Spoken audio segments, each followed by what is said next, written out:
Lembrando que quem não aceitar a gravação vai acabar caindo da conexão, tá? Bora? Recording, ok. Vai lá. Toca aí. Boa noite, pessoal. Tudo bem? Sejam bem-vindos aí ao nosso evento de hoje. Eu sou o Leandro Rios, sou um dos diretores aqui da NAD, diretor do Comitê de Cybersecurity. Estou hoje aqui com a Andresa, nossa coordenadora de eventos do Comitê de Cybersecurity. Ela vai apresentar aqui para vocês o nosso convidado, tá? Sejam todos bem-vindos. Alguns pedidos só para a gente ter aí uma dinâmica legal, tá, no evento. Eu vou estar aqui acompanhando o chat com vocês, tá? Então, a Andresa vai conduzir aí o evento, fazer, né, as apresentações direitinho com o Gabriel, e a gente, né, vai segurar pelo menos as perguntas aí nos 20, né, 20, 30 minutinhos. Então, o pessoal tiver dúvidas, pode ir me mandando aqui, que aí eu vou organizando direitinho, aí conforme, né, a gente for já abrindo, a gente já vai colocando para todos vocês, tá bom? Eu ia pedir a gentileza para todo mundo deixar, né, o microfone mutado, para não ter, né, barulho nem nada. Aí a gente vai iniciar, tá bom? Andresa, é contigo. Boa noite, pessoal. Bem-vindos todos. Obrigada pela participação. Eu vou inicialmente apresentar o Gabriel Aleixo, né? Gabriel Aleixo é formado em Economia, Administração e Tecnologia da Informação, trabalha com blockchain e criptoativos desde 2013, atualmente CEO da Reitor, né, que é uma rede blockchain criada por engenheiros brasileiros com foco na construção de tokens e diferentes tipos de tecnologias, na qual ele se dedica hoje exclusivamente, né? Profissional com experiência no mercado blockchain, trabalhou como pesquisador sênior na ITS Rio, Instituto de Tecnologia e Sociedade do Rio, foi responsável pelo primeiro curso online sobre Bitcoin oferecido em português, trabalhou como consultor de negócios, como Head of Research, foi eleito entre as 10 pessoas mais influentes do mercado de criptomoedas e blockchain pela Crypto Top 50 no Brasil. Gabriel, a palavra é sua. Muito obrigado, Andresa, muito obrigado a todos e todos presentes. É um prazer estar aqui com vocês, compartilhando um pouquinho dessa trajetória, né, desse conhecimento. Eu costumo brincar que especialista em blockchain é somente o Satoshi Nakamoto, né, que é o criador da tecnologia lá em seu sentido original, conforme implementada no Bitcoin, mas estando nesse segmento aí já há quase 8 anos, é um prazer poder compartilhar um pouquinho do que eu venho estudando e aprendendo em diferentes frentes, né? Como você falou muito bem, eu inicio minha trajetória num setor um pouco mais acadêmico de pesquisa ali no ITS, inclusive nós temos a Janaína aqui do ITS presente hoje, eu fico muito feliz com isso. E há cerca de 3 anos eu venho me dedicando exclusivamente, né, à iniciativa privada, ao desenvolvimento aplicado ali de soluções baseadas nessa tecnologia, né? Vou gastar aqui 20 segundos só falando o que eu faço hoje, para a gente dar um pouquinho de contexto aqui na fala e iniciar, tá? A ideia é até que seja um bate-papo, vou fazer uma explanação inicial, mas logo na sequência a gente já parte aqui por um debate aberto, seja por meio de áudio ou por meio do texto, tá? Vai ser um prazer trocar com vocês aqui diretamente. Eu hoje estou à frente da parte de desenvolvimento de novos negócios da rede Hathor.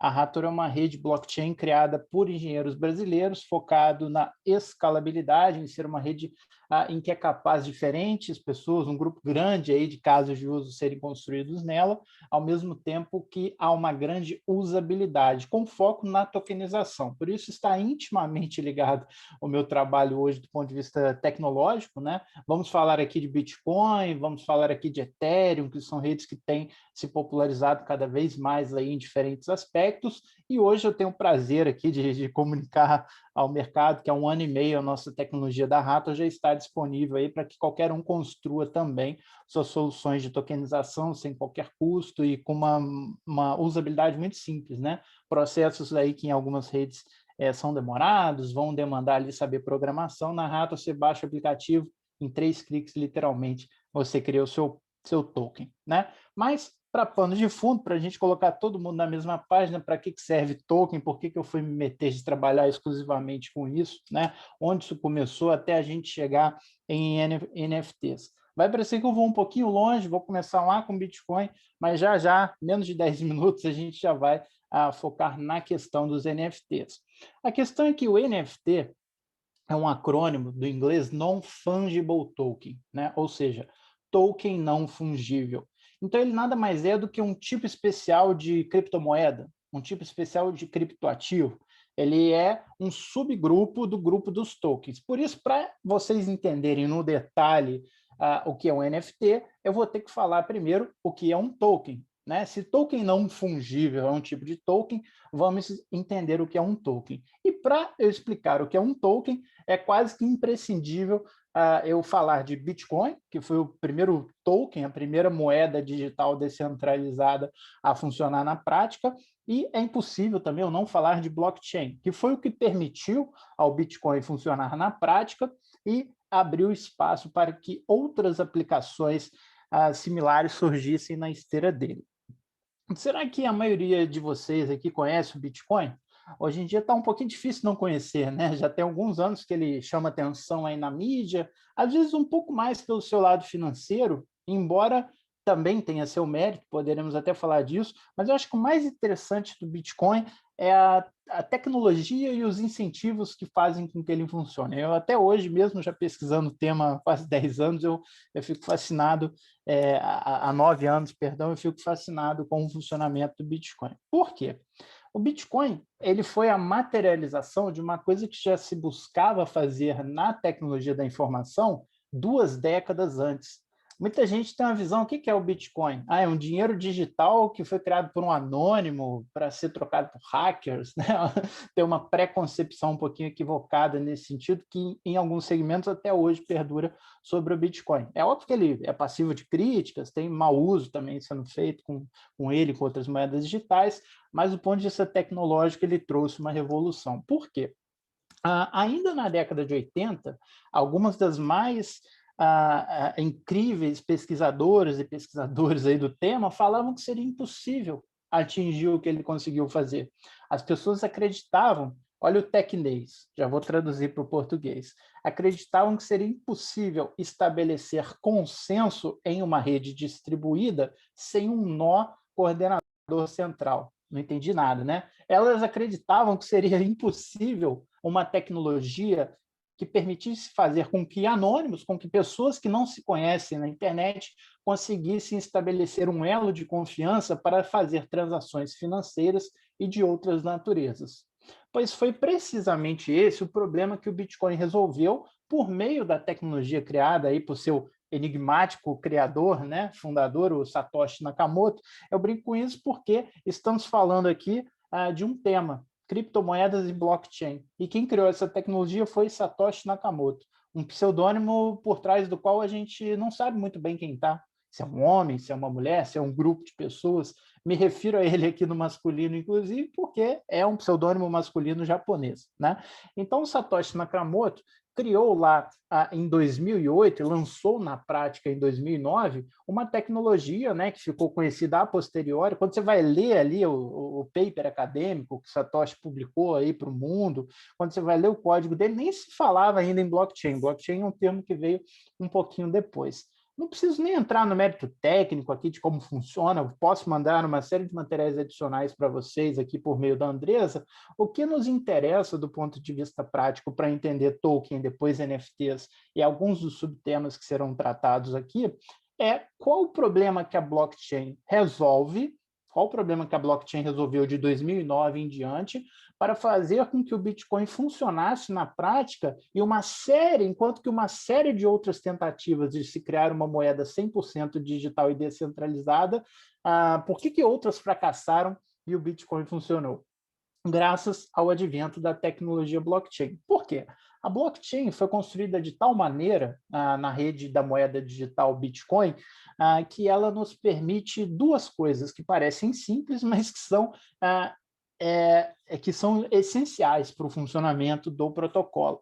A blockchain garante que ninguém vai gastar os bitcoins dos outros, então o Leandro jamais pode gastar os bitcoins de Andresa, Gabriel jamais pode gastar os bitcoins de Janaína, por exemplo. Então a blockchain resolve esse primeiro problema. Ninguém pode gastar o dinheiro, os bitcoins ali, ninguém pode movimentar os bitcoins que são de outras pessoas.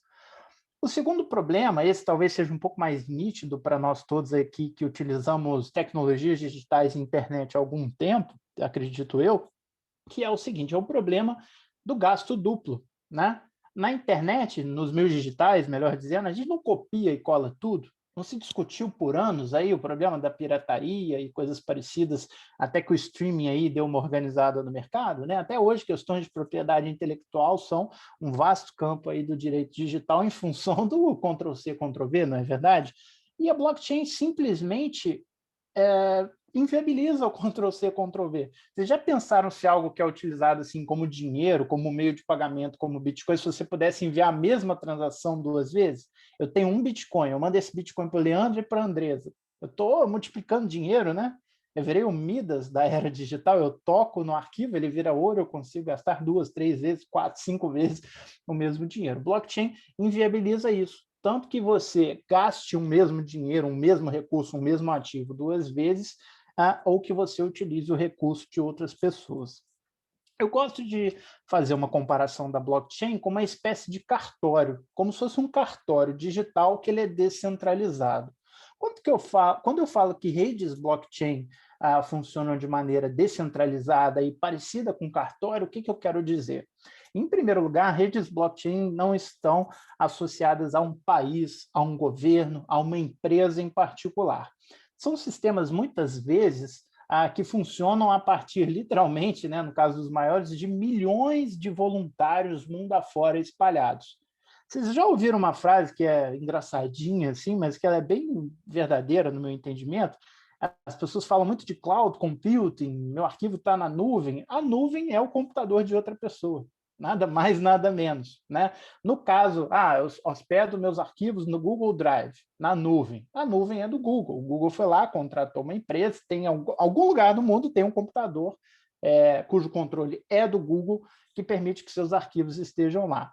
Para princípio de conversa, blockchain é um pouco assim, como se fosse uma nuvem, só que é uma nuvem geralmente com uma finalidade um pouco mais específica, você não vai gravar informações de qualquer natureza. O que a base de dados, o que a blockchain do Bitcoin armazena? Transações de Bitcoin, perfeitamente. Para o sistema poder funcionar, precisa ter como se fosse um Excel gigante, uma planilha falando, Gabriel tem 10, Andresa tem 20, Leandro tem 0, coitado. Então, se o Leandro quiser Bitcoin, eu tenho que mandar 5, a Andresa tem que mandar 5, e essa planilha periodicamente vai sendo corrigida, vai sendo adaptada. Daí o nome blockchain, é uma cadeia de blocos. Novos blocos são adicionados à cadeia como se fossem páginas de um livro contábil. A gente não faz, não sei, a contabilidade da nossa empresa todo mês, né? Janeiro, fevereiro, março, e existe um elo, né? Se eu cometi um erro em fevereiro, eu tenho que corrigir tudo que veio antes para que o meu balanço do final do ano de 2021 faça sentido. Blockchain é um sistema parecido, mas que ele é distribuído globalmente, né? Você tem diversas cópias com radical transparência, permitindo com que esse sistema funcione globalmente. E é interessante observar a questão da blockchain, fazendo uma analogia com o cartório, porque vamos pegar o exemplo do Bitcoin. O Bitcoin, para mim, ele é uma moeda escritural. Quando eu utilizo a rede do Bitcoin para fazer um pagamento, como é que funciona de maneira prática? Vamos supor que o Leandro esteja nos Estados Unidos, eu quero fazer um pagamento para ele. Só que eu estou com R$1 na minha conta do banco, o Leandro é americano, ele quer receber dólar. Como é que eu utilizo o Bitcoin para fazer esse pagamento? Eu pego meus reais, mando eles para uma corretora, essa corretora vai me dar o crédito, então mandei R$1.000, vou pegar esse dinheiro aqui no Brasil e vou convertê-lo em bitcoins utilizando uma corretora. Do mesmo jeito, quando você vai viajar, você troca real por dólar. Como o Bitcoin é digital, você faz isso por meio de um site ao invés de uma loja. De posse desses bitcoins, eu envio para a carteira, eu envio para o endereço do Leandro, como se fosse um e-mail, digamos assim. Eu vou remeter aquele valor para o Leandro. O Leandro, que está nos Estados Unidos, vai pegar aquele valor e fazer o processo inverso utilizando um site, uma empresa americana, né? Ele vai lá na Coinbase, por exemplo, que fez IPO recentemente, vai converter seus bitcoins em dólares e vai resgatar aquilo ali na conta dele. Nesse momento, nesse uso aqui que eu dei como exemplo, eu não estou fazendo uso do Bitcoin como um investimento, como uma reserva de valor. Eu estou utilizando a rede do Bitcoin, compreendem, como uma rede de pagamento, né? Fiz esse fluxo aí, fiz essa remessa internacional de valor utilizando a rede do Bitcoin. Em algum momento, mesmo do ponto de vista digital, eu mandei alguma coisa para alguém, eu peguei meu Bitcoin e enviei para o Leandro anexado no meu e-mail. Não existe isso, porque a blockchain é como um cartório, né? Quando você compra um imóvel, desculpa a brincadeira, você pede por delivery o imóvel? Não, você vai escriturar a transferência, uma escritura, né? Você vai transferir aquele imóvel de A para B e todo o histórico, né, do imóvel fica ali dentro da escritura. Você consegue ver se o imóvel for muito antigo, todos os donos anteriores daquilo. Blockchain é a mesma coisa, feito de forma digital, e graças a essa natureza descentralizada, a informação não está ali dentro do cartório do bairro de Botafogo, na cidade do Rio de Janeiro. Essa informação, as mesmas cópias, na íntegra, com toda a sua integralidade e inviolabilidade, estão espalhadas pelo mundo inteiro, de forma que é como se fosse um cartório em que todo mundo vigia todo mundo para que nenhuma regra seja descumprida. Isso tanto no sentido automático, claro, não sou eu verificando cada transação, eu boto a minha máquina fazendo isso, que está conferindo a máquina do Leandro fazer, etc., como a gente tem sim uma visibilidade no sentido humano desse fluxo de recursos de lá para cá, que é o que permite fazer com que a coisa funcione. Então, só para fechar esse exemplo da blockchain como um cartório, o Bitcoin, a primeira aplicação da tecnologia blockchain, ele surge para funcionar como uma moeda escritural. Quando eu mando um Bitcoin para o Leandro, eu estou transferindo a titularidade do meu Bitcoin para o Leandro. Então, estou transferindo a titularidade daquele endereço digital para o endereço digital do Leandro. E somente ele, detentor da chave privada correspondente... Opa! Tudo bem aqui? Apareceu alguém aqui que acho que clicou na minha câmera, perdão. Somente ele, como legítimo detentor da chave privada, chave criptográfica correspondente ao seu endereço, pode movimentar aqueles bitcoins. A partir do momento que eu transferi de A para B, que eu transferi para o Leandro, eu não posso mais mexer, a rede não me permite. Da mesma forma que o seu imóvel. Se você vender o seu imóvel e entra nele, é invasão de propriedade, o novo dono vai chamar a polícia. Está entendendo como funciona? Na blockchain você não precisa chamar a polícia. O sistema tem um mecanismo ali automático, né, de resolução de disputa, então qualquer tentativa de fraude é rejeitada. É isso que assegura com que qualquer ativo, a gente começa aqui falando de Bitcoin, por quê? Porque foi assim que a tecnologia blockchain nasceu e cresceu, se expandiu, foi aperfeiçoada.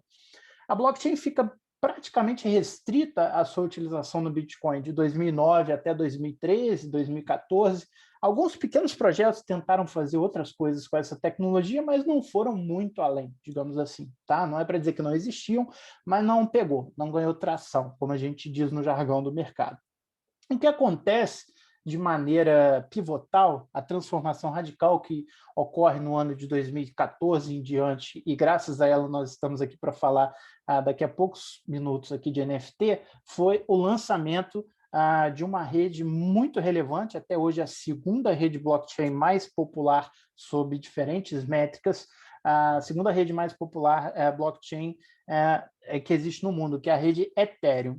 Se o Bitcoin, resumindo de forma muito simples, se pretendia ser, graças à tecnologia blockchain, uma moeda digital descentralizada, um sistema de pagamentos que funciona 24/7 sem depender de banco ou de bancos centrais, de governos, a Ethereum viria para expandir essa ideia.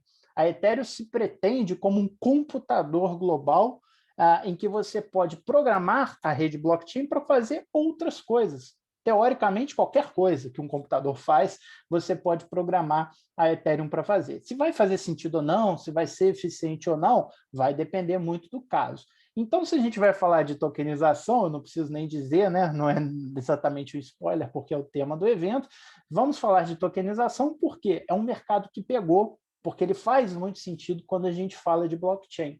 Mas o que é a tokenização? O que é um token? Né? O token, às vezes, tem um significado diferente para nós aqui no Brasil. Né? O token do banco, né? Aquele chaveirinho, o token do certificado digital que eu plugo USB, né? Não tem muito a ver, não, tá? Primeira coisa para a gente desmistificar.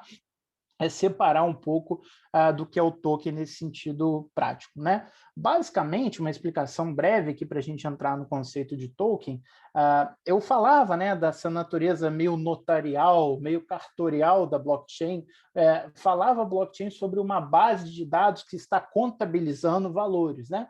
No caso do Bitcoin, essa base de dados armazena o quê? Ela armazena identidades de um lado e valores de outro. Eu não falei? Gabriel tem 10, Leandro tem 0, Andresa tem 20. E aí, se o Leandro tem 0, ele não pode movimentar nada na blockchain. Se eu tenho 10, eu movimento 10 ou no movimento 20. Posso movimentar menos, 9, 8, beleza. Né? As pessoas começaram a perceber o seguinte: se eu consigo gravar números, né? O que a blockchain do Bitcoin faz? Ela atualiza números de lá e para cá com base na transação de valores, né? Ela só precisa operacionalizar esses números. Mandei meio, mandei 2, recebi 3, recebi 4, ela vai atualizando do lado dali da minha identidade digital ali, do meu nome, não é o nome, claro, né? Mas do lado da minha identidade digital, tem um número. E a gente contabilizando números. Aí as pessoas começaram a se perguntar, algumas muito espertas, né, como o criador da Ethereum e outras pessoas, né, que trabalham nesse ecossistema desde que era algo muito novo, muito incipiente. Algumas pessoas se perguntaram, e se a gente utilizar a lógica, se a gente utilizar a sistematização de blockchain para registrar outras coisas? E com isso surgiu o advento de outras aplicações de blockchain, sejam aplicações de natureza financeira ou aplicações de outros segmentos, né? Se ao invés de 1 para lá e 2 para cá, eu registro Dilma, eu registro Aécio e eu transfiro isso para a carteira do TSE. Ao invés de um sistema de pagamentos descentralizado, eu posso ter um sistema de votação descentralizado. Não estou aqui dizendo do aspecto legal e técnico que blockchain está pronto para substituir a urna, não estou nem entrando nesse mérito. Estou dando um exemplo aqui do tipo de deliberação que blockchain pode fazer. As mesmas premissas que eu falava que blockchain assegura ao Bitcoin valem para um sistema de votação ou de registro de informações diversas criados nela. Né? Qual a vantagem de eu ter um sistema de votos? Não precisa ser de eleições, pode ser para votos numa assembleia de empresa, por exemplo. Isso já é utilizado, inclusive, na Estônia. A Estônia, não sei se é do conhecimento de vocês, tem um sistema de identidade digital remota. Vocês já viram isso? Eu, aqui do Brasil, consigo ser um e-citizen, um cidadão digital da Estônia. Eu recebo um pendrivezinho USB como se fosse um certificado digital, eu consigo acessar serviços públicos. Eu não viro cidadão da Estônia, que inclusive é do bloco europeu, né? No sentido assim de poder livre trânsito pela Europa, mas eu posso ter conta em banco, eu posso abrir uma empresa, tudo aqui da minha casa. E muito simples, já tem, eu não lembro onde, se é São Paulo, Brasília, inclusive você pode aplicar para isso aqui do Brasil. E aí, a identidade digital em si é algo que precede, tá, blockchain, mas eles implementaram no sistema de governo digital deles a tecnologia blockchain para que você possa votar. Vamos supor que a minha empresa é sediada digitalmente na Estônia, tem a mim de sócio, tem o Leandro lá na Estônia e tem a Andresa lá na Inglaterra, e mais 10 sócios espalhados aí pelo mundo. Todo mundo pode votar, né? A gente consegue assegurar a funcionalidade e a contabilização desses votos remotamente graças à blockchain. Né? Então, vamos supor que por 7-3 o orçamento que eu propus foi rejeitado aqui na nossa empresa. Do ponto de vista legal, como isso é assegurado? Como pode ser assegurado que depois alguém não vai fraudar? Como é que a gente assegura que alguém não votou 2 vezes? Como que eu asseguro que que a Andresa não votou pelo Leandro? Graças à tecnologia blockchain. Então, assim como o blockchain permite que você torne invioláveis transações de Bitcoin, registros, ativos financeiros, valores registrados por meio da blockchain de quaisquer naturezas, conseguem ter esses benefícios atrelados a elas. Né? Isso é extremamente interessante e abriu as portas para o fenômeno da tokenização. A tokenização, inclusive, eu vi essa frase aqui na abertura do evento, nos textos do evento, e achei muito legal, porque eu gosto muito dela. A tokenização vem sendo trazida por alguns como a nova securitização. Qualquer ativo que sempre conseguiu ser securitizado, que ele vira ali um papel, um contrato, já pode, utilizando a tecnologia de blockchain, virar um token. Então, o token que eu estava falando lá, que o Bitcoin foi o primeiro token a ser transacionável via blockchain, citei esse exemplo de votos também, para dar um exemplo de natureza não financeira, e a gente abriu a caixa de Pandora dos tokens. Por quê? Um token nada mais é do que uma unidade de conta em uma rede ou aplicação blockchain, né? Essa unidade de conta podem ser valores monetários, podem ser ações da minha empresa, podem ser distribuição de dividendos, podem ser votos, podem ser, como falaremos a seguir, o registro digital de uma obra de arte, por exemplo, né? Que é uma das maiores aplicações de NFT. Vou explicar por que na sequência. Basicamente, um token é um registro digital de valor que eu consigo enviar e receber aí pela internet, graças à tecnologia blockchain funcionando com aquelas mesmas premissas de transparência, de imutabilidade, de ser à prova de fraudes e assim sucessivamente. E com o passar dos anos, esses tokens foram sendo criados para as mais variadas funcionalidades, né? Os tokens hoje eles são os tokens são divididos em duas principais categorias, né? Acho que depois a gente pode entrar até nas perguntas um pouco mais nessas questões. Por quê? Tem tokens que eles representam ali uma utilidade. Para que serve o Bitcoin? Serve para você enviar e receber valores utilizando a rede do Bitcoin. Comprou Bitcoin, mandou de lá para cá, você consegue converter aquilo de volta para real, se você utilizou como investimento, ou consegue que outra pessoa converta o valor que você mandou. Então, o Bitcoin ele tem uma natureza utilitária. E até mesmo valores mobiliários podem ser registrados por meio de blockchain. Em alguns países, inclusive, já existe uma assimilação, um arcabouço, marcos legais para isso, em outros não, né? E por quê que eu falo de valores mobiliários? Você pode, por exemplo, registrar ações de uma empresa e pode oferecê-las globalmente via blockchain. O quão fácil ou difícil é você investir na Bolsa de Valores do Brasil, da Argentina, da Espanha ou na Nasdaq? Vai depender muito caso a caso. Tem lugares que é permitido, lugares que não, lugares que é fácil, lugares que é burocratizado. Se uma empresa pega um montante de ações que ela tem da Netflix ou da Petrobras e tokeniza essas ações, ela tem 1.000 ações da empresa e cria 1.000 tokens e distribui isso globalmente, claro, tem uma série de possíveis celeumas, tá, legais que a gente pode entrar no mérito a seguir, né? Mas do ponto de vista tecnológico é radical, que é muito mais fácil, rápido e barato eu distribuir os tokens para investimento e depois, quando for necessário, você comprou a ação tokenizada que a minha empresa oferece da Petrobras lá dos Estados Unidos, por exemplo. É como se tivesse o detentor do token, ele é detentor de um ativo digital que está atrelado, ele vale 1 para 1 com a ação da Petrobras. Então, você comprou o token, você guarda ele ali no seu endereço, na sua carteira, ali no seu, seja no computador, né? Carteira no jargão é o aplicativo, né, que você usa para fazer as movimentações. Seja a aplicação no seu computador, seja no site, seja no celular. Aí o dia que você quer vender, subiu, já estou 50% de valorização, você manda de volta, você vai reaver o seu dinheiro, e o que a empresa vai fazer para te pagar? Ela vai vender a ação que corresponde ao seu token e vai ficar com aquele token até que ele possa ser distribuído novamente o dia que alguém comprar uma nova ação. Então, é como se fosse diferente do Bitcoin, que ele não tem um lastro no sentido literal, né? Ele é uma moeda com uma finalidade em si própria, só existe na internet para a internet, digamos assim. É possível já, e tem diversos projetos criando tokens que representam valores imobiliários, como ações, participação, equity, que podem até distribuir dividendo já em algumas jurisdições, no sentido literal do termo, e você tem até mesmo novos paradigmas sendo criados a partir da tokenização. Vamos supor que a inflação está subindo no Brasil, a inflação está subindo nos Estados Unidos, eu vejo muito potencial no investimento em imóveis, né, como uma proteção contra a inflação. Historicamente, é uma ótima forma de você se proteger da inflação.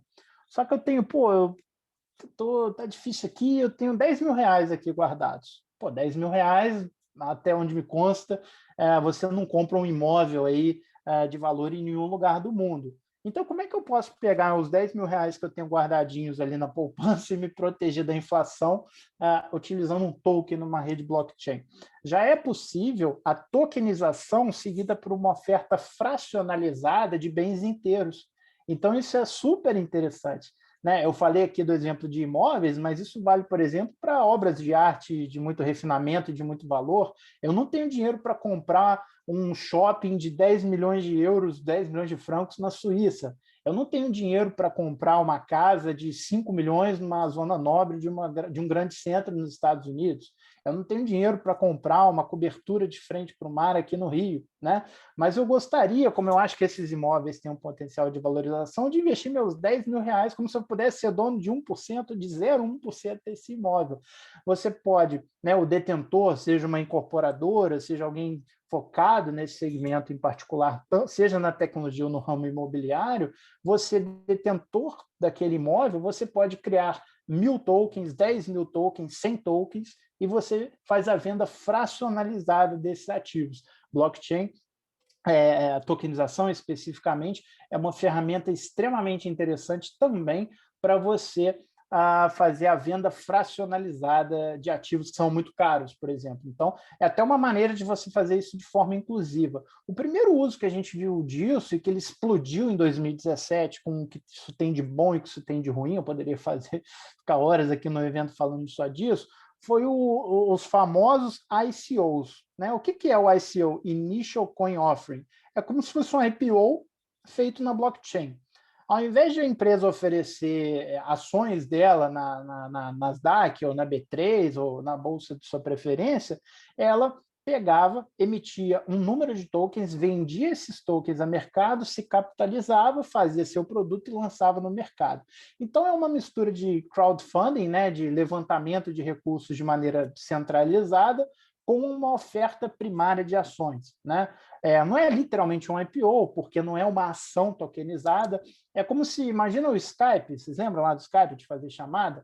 Imagina que o Skype vendesse 1 milhão de tokens, cada token te desse crédito para falar 100 minutos no Skype, as pessoas compram aquilo antecipadamente, a empresa Skype, depois de falar que tem um time muito bom, que tem um potencial muito bom, apresenta a tese de investimento, apresenta a tecnologia que vai ser construída, ela vende esses tokens, você compra porque você quer utilizar o serviço no futuro ou porque você acha que o valor vai subir quando o serviço foi efetivamente lançado, e a empresa utiliza essa oferta de tokens para se capitalizar. Pegou o dinheiro de todo mundo, construiu o produto, botou na rua. Então, sai todo mundo feliz. A empresa se capitalizou, fez esse levantamento de recursos, e quem tem o token vai poder ou utilizar o serviço para fazer chamadas, né? Ou então revender aquilo mais caro se utilizou como investimento e se deu certo. Né? Tem projetos também que não entregam, obviamente não existe retorno sem risco em nenhum mercado, e com tokenização não é diferente. Então, isso explodiu de uma maneira interessante, e eu faço um elo do fenômeno dos ICOs com que eu falava anteriormente da oferta fracionalizada,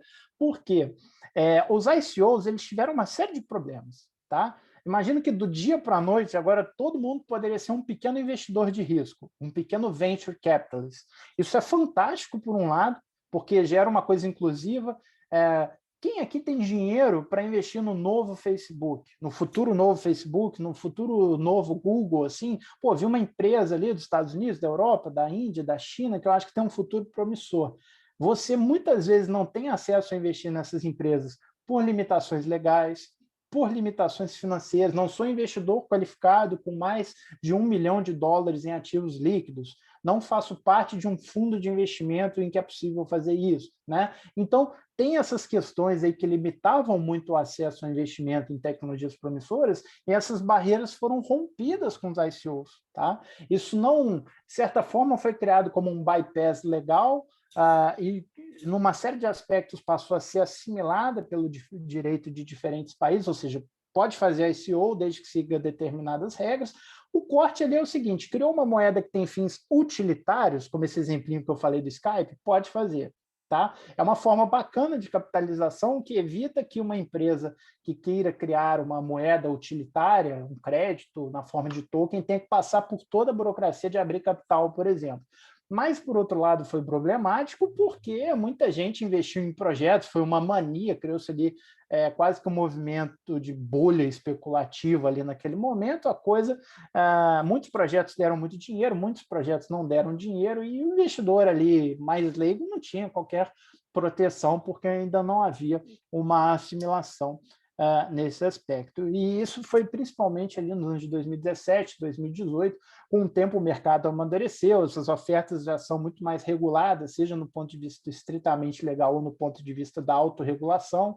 Hoje, poucos projetos lançam ICOs assim, no modo Velho Oeste, né? Geralmente eles vão se atrelar a uma grande corretora que já tem nome, que já tem a marca, a SEC, né, o órgão regulador do mercado financeiro americano, a CVM americana também emitiu várias multas para quem criava tokens que se comportavam como valores mobiliários. Então, se você emite um token que você promete um dividendo, que você promete uma rentabilidade, compra R$100 no meu token, que no final do ano eu vou te dar 110, 150, 300, né? Tem umas maluquices assim no mercado.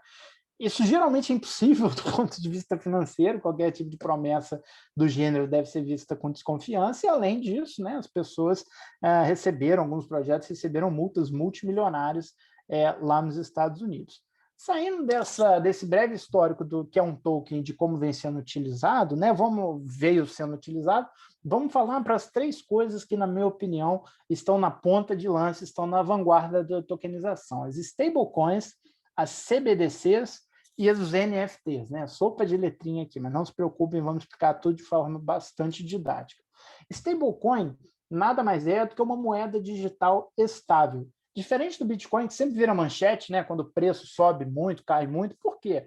O Bitcoin ele é uma moeda digital, eu mencionei que não tem qualquer vínculo com o Banco Central, com o país, então ele flutua livremente de acordo com a lei da oferta e da demanda. Não tem órgão regulador, o Banco Central entra comprando ou vendendo dólar, tentando amenizar o câmbio, etc. As ações de uma empresa na B3 e outros lugares, quando cai mais que 5%, 10%, dá o circuit breaker. O Bitcoin não, pode subir ou cair 30%, 40%, 50%, né?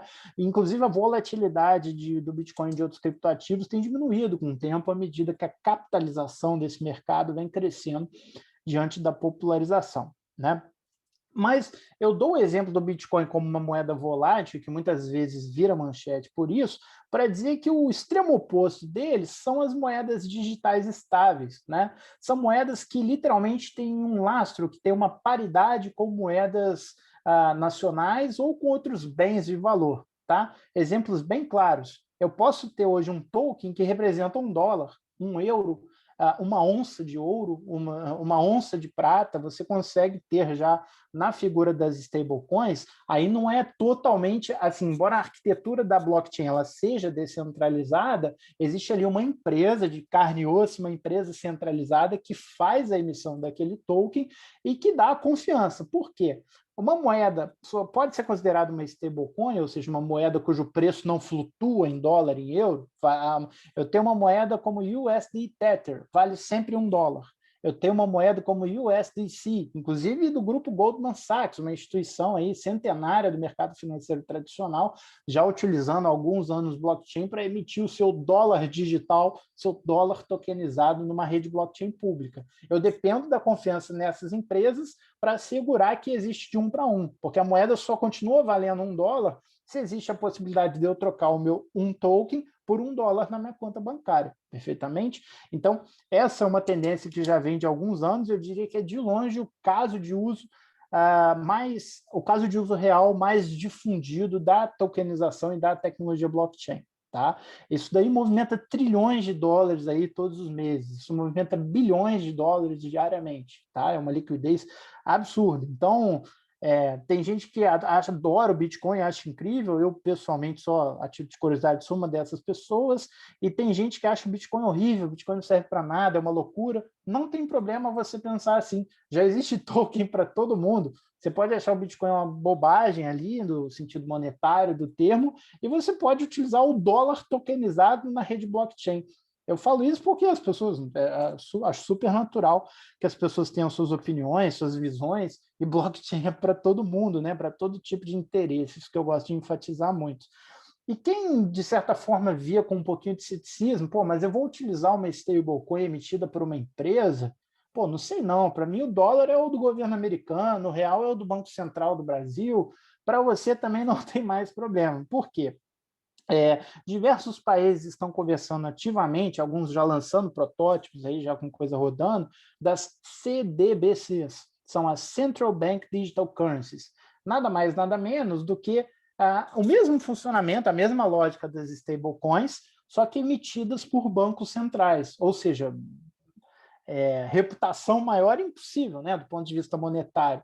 não é uma empresa que guarda dólares e emite tokens na mesma proporção, ou reais, ou barras de ouro, etc., para que as pessoas consigam investir sem o risco da volatilidade, mas tenham a vantagem da segurança, da prevenção de fraudes que blockchain traz, né? Vai ser o nível ali de maior segurança possível para moedas nacionais. E além desse nível de segurança, dessas vantagens de eficiência, baixo custo de transação, etc., é interessante observar que as CBDCs permitem, inclusive, inovações inimagináveis com outros sistemas. Por quê? Isso já vem sendo testado na China, o Banco Central chinês já está fazendo pequenas emissões, na China uma pequena emissão são 5 milhões de dólares, né? Já está fazendo pequenas emissões e colocando para circular em algumas províncias em particular.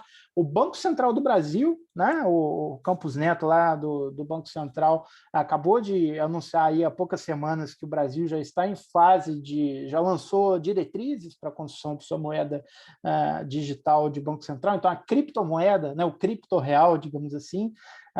Mas eu gostaria de enfatizar uma coisa do caso chinês, né, e isso é uma tendência, os Estados Unidos já fala disso, no bloco europeu já se fala disso, de moedas digitais, em alguns casos até para fazer frente ao Bitcoin, né? Tem países ou blocos econômicos que não gostam, não sei, parece uma ameaça à soberania de algumas economias a existência de uma moeda que ninguém controla. Então, é quase que uma reação natural dos bancos centrais emitirem suas próprias criptomoedas. E é muito interessante, até em tempos de pandemia, a gente viu a dificuldade, longe de mim aqui, passar uma imagem ingênua da nossa tecnologia blockchain, tá? Nossa, que eu digo, né, da tecnologia blockchain em geral. Blockchain não vai resolver, não vai trazer a paz mundial, mas pode ajudar um pouquinho.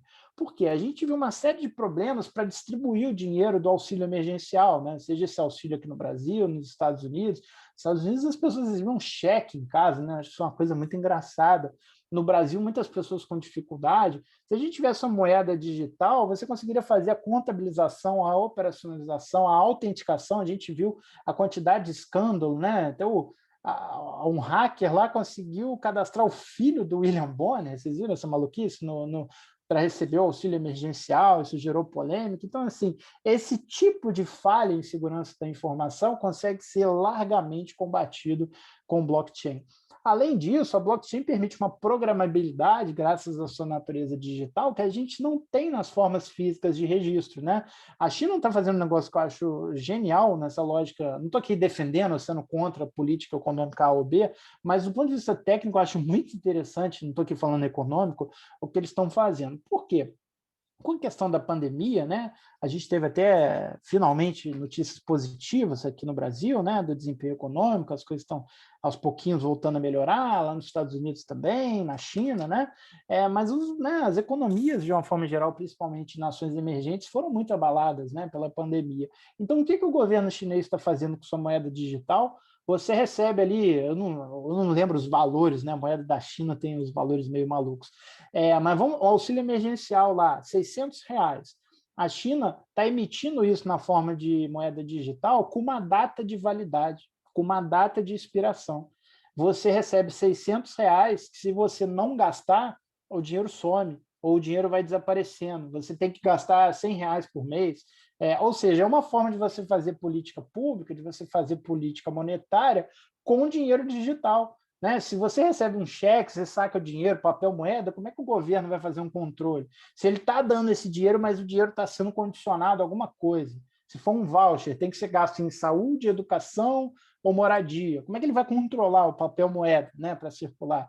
E mesmo se fosse um voucher físico, né, a gente vê pessoas vendendo aí vale transporte, vale alimentação, etc. É muito fácil você burlar a regra original do negócio se a gente está falando de algo físico. Quando a gente migra para o digital, as regras têm uma capacidade de self-enforcement, né? Elas conseguem fazer valer a si mesmas, né? Então, você tem um registro ali dos endereços, você enviou para o endereço que não é permitido, o dinheiro não vale para pagar. Se você gastou dinheiro além do prazo, também não vale, né? É claro que isso cria, né, cenários de utopia, pô, incrível, dá para fazer um monte de coisa, cenários de distopia também, pô, quer dizer que agora o meu dinheiro não é meu, né? Um governo de um país autoritário pode sumir com o dinheiro do dia para a noite, não que já não possam fazer, né, no sistema tradicional, a gente viveu isso aqui no Brasil lá com a questão das poupanças, etc., mas é interessante, tá? Eu acho interessante do ponto de vista técnico as possibilidades que isso que isso abre. E, finalmente, chegamos aqui ao motivo original da conversa, que são os NFTs, né? É o que há de mais moderno, é o que há de mais contemporâneo. É interessante observar, primeiro, os NFTs, eles são novos, mas não tão novos assim, né? Já existem experimentos em criar tokens não fungíveis de 2013, 2014, há quem diga até 2011. Mas como uma modalidade específica, com padronização, vocês lembram lá das normas ISO, por exemplo?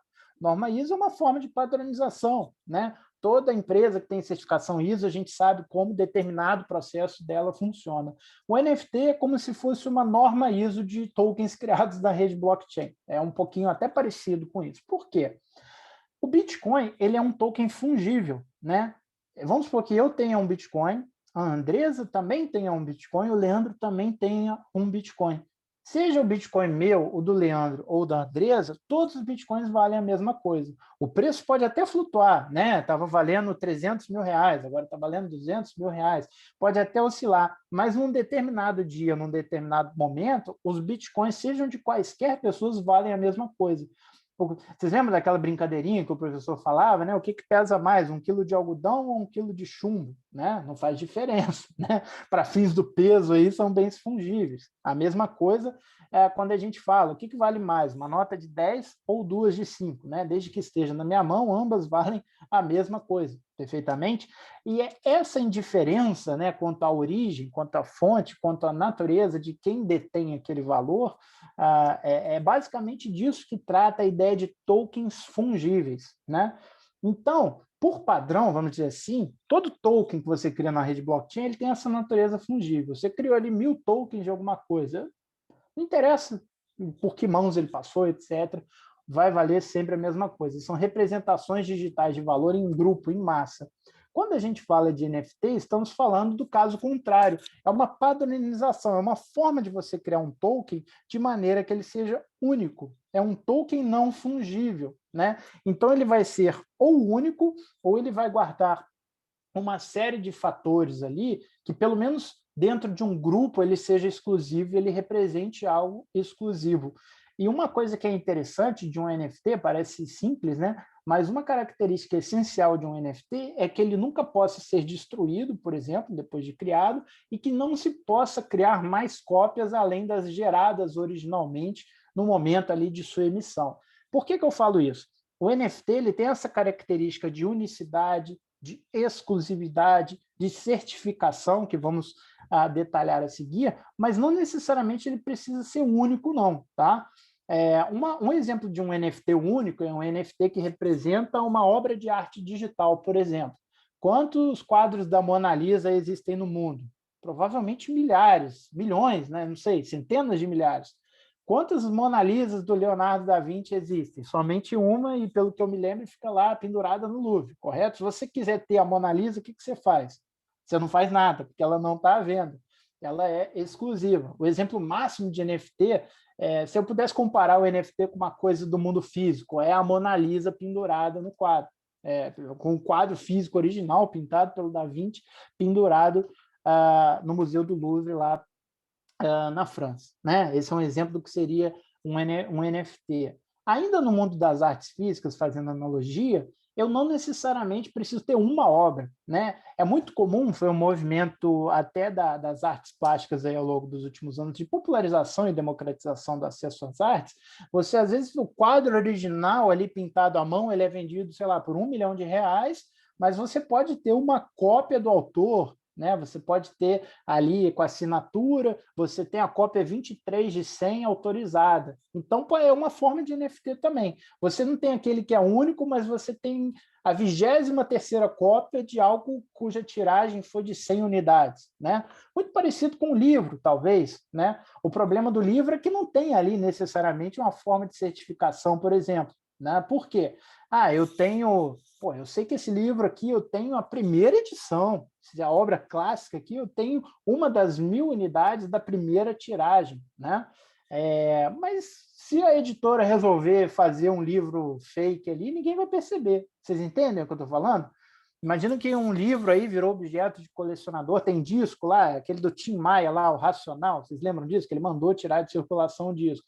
O disco vale uma nota, quem tinha aquilo lá, o vinilzão, o bolachão lá do Tim Maia, porque ele mandou tirar de circulação. E hoje, com essa, só desculpa o parênteses aqui, com essa nova, agora o vinil voltou a ser popular, né? Os colecionadores aí estão gostando do vinil. Agora perdeu muito da raridade, da exclusividade você ter um vinil daquele raro, porque está havendo reimpressões, estão criando novos discos de vinil com as mesmas músicas, com o mesmo encarte, etc. Ao mesmo tempo, tem essa coisa, quem tem um antigo tem um valor de mercado maior, quem tem a nova edição, etc. A questão é que no mundo físico existe essa dificuldade, existem também algumas limitações do que você consegue emitir de exclusividade. Então, a exclusividade no mundo físico também custa muito dinheiro, né? Você assegurar... eu não me falha a memória aqui o nome, depois eu até compartilho com a Andresa para vocês virem, para que vocês vejam, porque eu acho que tem muito a ver com o tema aqui da conversa, um documentário da Netflix falando de obras de arte falsificadas que foram vendidas por milhões ao longo de anos numa galeria renomada lá de Nova York. Foram anos, ou seja, mesmo no mercado que todo mundo está muito acostumado, você pega alguém com um talento muito grande, né, de conseguir pintar uma obra como se fosse uma obra original de um grande artista, e as pessoas conseguiram ser enganadas aos montes, né? Ou seja, já é difícil você ter a exclusividade nos meios físicos, né? Criei uma tiragem limitada de um card num joguinho. Criei uma tiragem limitada de um livro, de um CD, de um disco de vinil, de uma obra de arte, de um desenho, de uma impressão, de uma serigrafia, qualquer coisa. Existe muita falsificação no mundo físico e as pessoas envolvidas nessa indústria gastam uma grana altíssima para assegurar a autenticidade. São muitas pessoas, são muitas tecnologias, são muitos auditores para fazer com que isso funcione. No mundo digital, vocês conseguem entender o tamanho da dificuldade? Como é que eu reproduzo a escassez, a exclusividade é difícil de ser representada, de ser assegurada, na verdade, no mundo físico. Como é que eu faço isso no meio digital? Como é que eu asseguro que um determinado bem digital ele é único? Ele vem por meio de um NFT, né? O NFT é como se fosse um certificado digital de um bem digital. É como se fosse um autógrafo, como eu brinco. Por quê? O autógrafo assegura que aquilo ali é original, que veio do artista, por exemplo. Você viu? Em algum momento, aquilo ali veio da mão do artista e recebeu uma assinatura, né? Eu nunca vi, por exemplo, se chegar com um CD pirata e o artista assinar. Eu nunca vi, né? Então, o autógrafo, para essa finalidade aqui do contexto que eu estou dizendo para esse caso, funciona também como uma lógica de autenticação, e é muito comum ver isso. Você compra uma das 100 obras ali impressas pelo artista, vem, né, com assinatura. Nunca vi ninguém comprar uma tiragem exclusiva aí de uma serigrafia por milhares de dólares sem que venha ali com a certificação, com a assinatura. Nunca vi ninguém pagar milhares, milhões de dólares aí numa obra de arte sem vir com certificado de autenticidade. O NFT nada mais é do que um token com todas aquelas premissas que eu expliquei anteriormente dos mais variados casos de tokenização em blockchain, com a finalidade de representar algo que é único ou que faz parte de um grupo exclusivo, né, como eu falei. Então, o NFT ele já vem sendo utilizado para várias coisas. Primeiro ponto que eu queria destacar, ainda é um pouco difícil você vincular o NFT a um objeto físico. Então, assim, NFT, eu posso pegar o quadro que eu tenho aqui atrás na minha parede e vendê-lo por meio de um NFT? É um pouco difícil fazer isso, eu vou explicar de forma bem clara por quê. Imagina que eu sou artista, eu pintei o quadro e eu falo, toda vez que eu passar esse quadro para frente, eu sou artista. O Leandro comprou a minha obra. Toma aqui o quadro, parabéns, Leandro. Como é que você vai mostrar para as pessoas que esse quadro é original? Eu vou te mandar um token, um NFT criado por mim, eu vou falar nas minhas redes sociais que aquele é NFT e eu passei esse NFT para você. Tudo certo, não tem nada de errado aí, perfeito? Eu sou artista, vendi para o Leandro, ele tem o NFT é como se fosse um certificado que ele tem na parede que mostra ali que é original. Qual é o problema quando a gente tem um objeto físico? O Leandro pode criar uma obra de arte pirateada minha, ele cria uma cópia, ele passa a cópia para frente, envia o NFT para frente e fica com o original. Ele vende aquele original caríssimo no mercado negro e tem vendida a obra como se fosse original, ou seja, ele vai duplicar o valor. né? Ele vai ter todo o valor da venda da cópia, como se fosse original, ainda vai vender o original de verdade no mercado negro, no mercado cinza, como uma obra de arte legítima. Então, existe essa dificuldade de você fazer o cara crachar, de você fazer a conferência de um objeto físico, de um NFT. Existem formas de você tentar fazer isso, eu posso até comentá-las a seguir, mas NFT vem sendo utilizado em larga escala para você assegurar que itens ou obras digitais são únicos, são exclusivos e são autênticos, são originais, né? No universo que você copia e cola qualquer imagem, o que assegura que eu estou comprando realmente a imagem que aquele artista, como foi o caso lá do Beeple. O Beeple é um artista que ficou famoso no mundo dos NFTs recentemente porque ele vendeu uma obra dele por nada menos do que 69 milhões de dólares, e essa obra foi leiloada na Christie's, né, que é uma das mais antigas, existe há séculos, literalmente, casas de leilões. Então, uma casa de leilão que já vendeu um Manet, que já vendeu um Da Vinci, que já vendeu um Picasso, está leiloando ali uma obra totalmente digital, criada por um artista que nunca tirou aquilo dali dos meios digitais. Aquilo dali nunca existiu na forma de uma obra pintada, óleo sobre tela, coisa parecida, né? E por que esse exemplo é interessante? Primeiro, o Beeple, ele é um artista que, primeiro assim, para desmistificar algumas coisas, né? Ele já era um artista que vinha construindo obras digitais ao longo de 14 anos, né? Até ele vender uma obra por esse valor, ele teve que fazer muitas obras. E o mais interessante no caso dele é que ele tem um projeto e uma ética de trabalho fantástica, diga-se de passagem.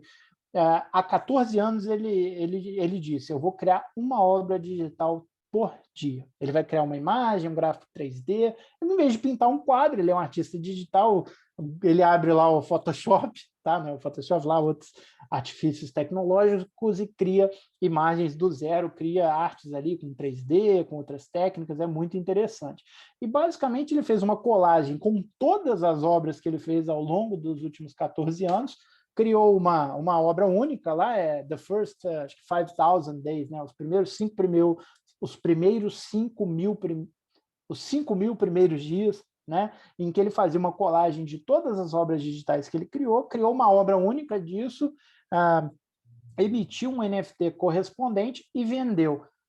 Aí que entra o X da questão, e é muito interessante a gente tratar desse tema. Primeiro, como a obra é 100% digital, você consegue associá-la, como se existe uma coisa aí na tecnologia, na criptografia aplicada, que a gente chama de hash, né?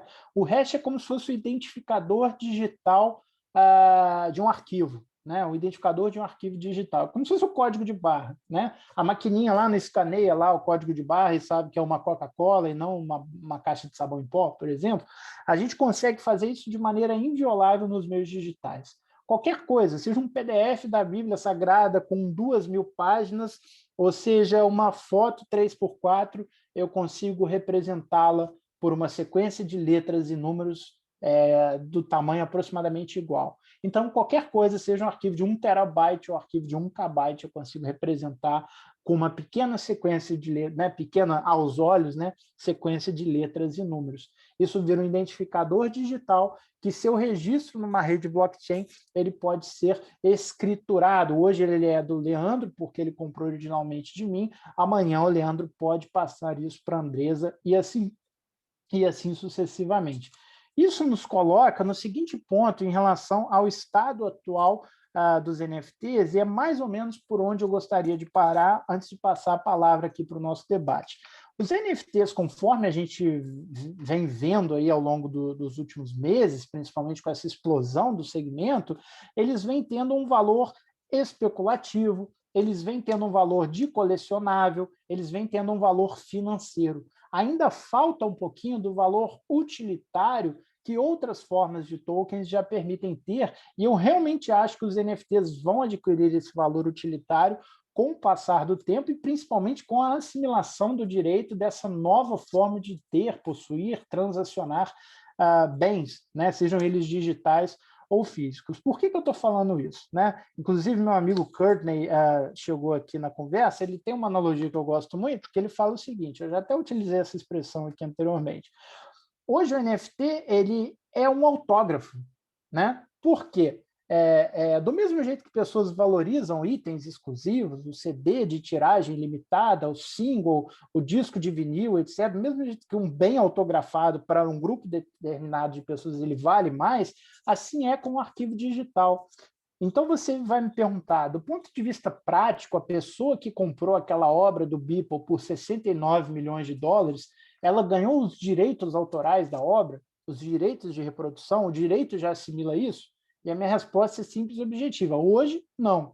Mesmo que o Beeple queira transferir esses direitos. Tá? Eu não estou dizendo que isso estava em questão, mas mesmo que quisesse, ainda não existe essa assimilação. Por exemplo, o fato da pessoa ter comprado o NFT daquela obra impede que outras pessoas copiem, colhem a mesma imagem, espalhem pela internet. A partir do momento que ele comprou o NFT, quer dizer que só ele pode ver no computador dele e outras pessoas não podem ver? Absolutamente não. Blockchain não tem nada a ver com isso, blockchain não tem nada que ela possa fazer para resolver isso, se isso for um problema. Então, o que a pessoa comprou? Ela comprou a exclusividade, ela comprou a certificação, ela comprou o autógrafo, que é publicamente reconhecível como sendo do próprio autor da obra, e ela pode falar para os amigos dela que aquele NFT foi ela quem comprou. Perfeitamente? Estão entendendo? Sim? Por quê? Muitas pessoas têm dificuldade ali de entender o conceito de NFT porque elas parecem não crer no que está acontecendo numa parte do mercado. É realmente isso mesmo que a pessoa está comprando? A minha resposta é sim, hoje é isso. Isso causa um pouco de espanto, na minha opinião, porque o mercado de colecionismos ele é muito de nicho, né? Então, assim, se você perguntar para mim, eu não vejo o menor sentido em comprar NFT por milhões de dólares. Agora, se você me perguntar se faz sentido pagar 200, 300 reais num disco de vinil, R$1.000 se for um disco de vinil raro, eu vou falar que eu acho maneiro. Tem uma coleção de discos de vinil aqui que eu venho coletando aí há cerca de 17 anos. Então, assim, para mim faz sentido colecionar isso, que eu adoro música, eu gosto do som ali, a moda antiga. Sei que a qualidade do digital é muito melhor, mas gosto de ter a capa ali bonita. Então, assim, o colecionismo, o que faz sentido para um não faz por outro, tá? Para outro. E eu acho isso muito relevante porque as pessoas confundem o sentido utilitário, que eu acho que o NFT vai começar a ter cada vez mais, e no futuro até o sentido utilitário legal vai ser possível, tá? Já vou entrar nesse exemplo. Em algumas jurisdições já está sendo, a partir dessa semana possível, você comprar o NFT de uma música e ter os direitos autorais. Por quê? Vamos supor que uma empresa privada ela comece a emitir NFTs. Sem entrar, tá? Eu sei que é um caso hipotético, eu estou simplificando que nem a física da escola, né? Desconsidera o atrito, gravidade com a 10, desconsiderem outros fatores, né? Vamos supor que o Spotify agora comece a fazer venda de NFTs, né? Você compra o NFT e o Spotify te garante que ele vai lhe oferecer os direitos de reprodução. Então, você comprou o NFT da Anitta, você comprou o NFT da Dua Lipa, você comprou o NFT do Michael Jackson, que seja. Toda vez que alguém ouvir Michael Jackson, você vai ganhar algumas frações de centavo, então virou um ativo de investimento. Quem compra o NFT vai poder passar a ter direitos de reprodução, vai ganhar royalty ali, por exemplo. Isso, em teoria, é algo simples de fazer, porque não dependeria do direito, digamos assim. É um contrato entre partes privadas. Eu compro NFT, quem que assegura que eu vou ser pago? O Spotify. Eu vou ser pago pelo que toca no Deezer, pelo que toca na Rede Globo, num comercial? Não vou ser pago.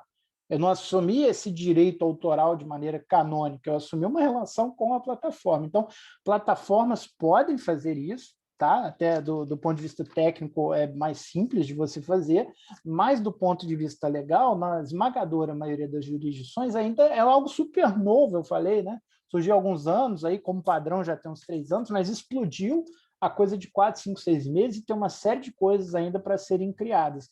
Eu só gostaria de fechar a minha explicação com o exemplo prático que eu tinha prometido. Se eu não me engano, essa semana ou na outra, Aí, para vocês fazerem a distinção do que eu falava sobre uma coisa é você ter direito autoral assegurado pela lei de um país. Outra coisa é você ter um autógrafo que pode ter um valor ali de colecionável ou um valor especulativo financeiro, tá? São coisas distintas. E existe um meio termo, que é o que eu falei. Se uma entidade privada, se uma empresa privada quiser emitir um NFT e dar ali uma contrapartida financeira, um dividendo, ali, um direito, um royalty, é possível. Só que na Suíça, né, sempre a Suíça, acho que a Andresa, eu sei que acho que vai fazer umas perguntas aí, que ela me disse que estava curiosa sobre jurisdições e afins, nesse tema de NFTs e de tokenização em geral. A Suíça é o paraíso, né, para o pessoal de blockchain, de criptomoedas. Assim como o Vale do Silício, né, o Silicon Valley é para os empreendedores de tecnologias digitais em geral, o Crypto Valley, assim chamado lá na Suíça, é para as tecnologias de blockchain. Por quê? A assimilação legal, a segurança jurídica para a construção de aplicações em blockchain, até muito inovadoras, é muito grande em alguns cantões lá da Suíça. Então, onde é que eu vou emitir um NFT que tenha segurança jurídica para alguns casos, né? Onde é que eu incorporo minha empresa, né? Essa semana ou na outra, eu me falha aqui a memória, vai ser emitido o primeiro NFT que eu tenho notícia no mundo, em que ele terá assegurado por lei o direito de royalty ao seu comprador. Eles vão colocar lá uma musicista da Rússia, se eu não me engano, ela é famosa no YouTube, tem milhões de seguidores. Então, uma musicista muito jovem, ficou famosa tocando violão no YouTube, ela acabou de gravar um single e vai vender esse single para o mundo na forma de um NFT. O que ela ganha? Ela vai ganhar dinheiro, porque se ativa esse NFT da música dela, vai ser leiloado. E o que a pessoa que comprou vai ganhar? Ela vai ganhar o direito de receber aquilo toda vez que a música for executada. E por que eu falo toda vez? Porque, se no meu exemplo com o Spotify, por exemplo, qual é o elo de confiança? A quem que eu vou recorrer se o Spotify não me pagar? A ninguém. Você entende? Boa sorte indo falar lá com o ECAD, o Escritório de Arrecadação e Distribuição de Direitos no Brasil, boa sorte indo falar com algum agente aí público. Pô, eu tenho um NFT da música. O cara ou vai dar risada de você ou vai achar que você é louco, não conhece nada de NFT, etc. Nesse caso, na Suíça, o que acontece se a música foi executada aí numa grande campanha publicitária e eu não fui recebido? Você tem toda a segurança jurídica do arcabouço legal. Só de tipos de token, né? Aqui a gente ainda fala, alguma coisinha já está assimilada. Lá na Suíça já tem 4 tipos de token na lei, né? Você tem 4 modalidades lá, eles chamam as blockchain walls, né? Já tem um arcabouço jurídico específico na Suíça para esse tipo de coisa. Eles acabaram de ter esse incremento agora para conseguir, né, ter uma jurisprudência ali que torna possível você emitir o NFT com valor legal para distribuição de direitos de reprodução e etc. Então, hoje, digamos assim, na esmagadora maioria dos casos de uso de NFTs, estamos falando principalmente de colecionáveis, de bens digitais, aquele item do joguinho, né? Tem muitos jogos de cartas online que é a carta? A carta não é igual antigamente, que a gente tinha Magic, Pokémon, aquelas coisas que você trocava ali numa mesa, você comprava o deck, o baralho, você comprava figurinhas, vocês lembram disso? Hoje é tudo digital. O indivíduo ali, o molequinho ali de 10 anos está comprando NFT de uma cartazinha. O NFT é a nova figurinha dele. Como é que ele assegura que ele realmente comprou um negócio que é único, que ele pode trocar com os demais, utilizando o NFT como um certificado de autenticidade que ele realmente tem a coisa? E já existem alguns NFTs com sentido utilitário, principalmente para coisas que não saem do mundo digital. Então, eu posso comprar, por exemplo, um NFT da espada do personagem do joguinho. E se eu transfiro o NFT para outra pessoa, é outra pessoa no jogo online que vai ter aquela arma super bacana, super poderosa, a roupinha vermelha. Então, para itens em jogos digitais, isso pode parecer meio maluquice, tá? Para quem não acompanha esse segmento, é um mercado que movimenta muito dinheiro. E eu estou falando assim, para fora de NFT, tá?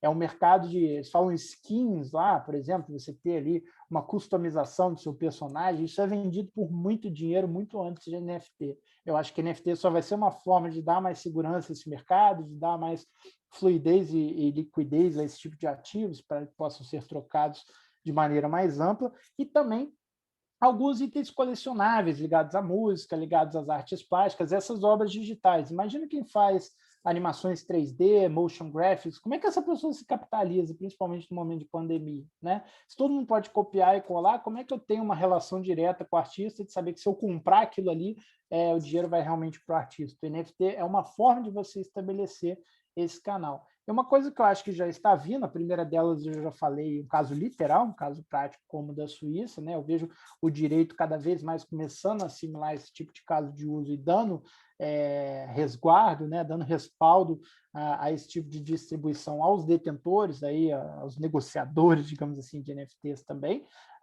E do mesmo jeito, eu acho que a gente vai ver cada vez mais a utilização desses NFTs com sentido utilitário. Então, eu comprei ali o NFT de um artista, eu vou ter direito a ficar 30 minutos falando com ele, fazer uma call, eu vou ter direito a uma live exclusiva, os 100 primeiros que comprarem aqui esse NFT desse single que eu lancei. Então, você vai ter um colecionável que ele pode dar diferentes direitos aí do mundo real ao longo do tempo. E se você vende aquilo para outra pessoa, é outra pessoa que vai ter direito a entrar na live, né? Do mesmo jeito que ninguém pode gastar o meu Bitcoin 2 vezes, ninguém pode gastar o Bitcoin que é do Leandro, senão ele próprio, ninguém vai poder gastar o meu NFT para acessar os meus benefícios, seja lá no futuro royalty, né, direitos de execução e reprodução, de outros direitos ligados a licenciamento, ou o item que eu comprei ali no joguinho, ou o benefício que eu tenho, o ticket que eu tenho para entrar num determinado evento ou numa determinada live.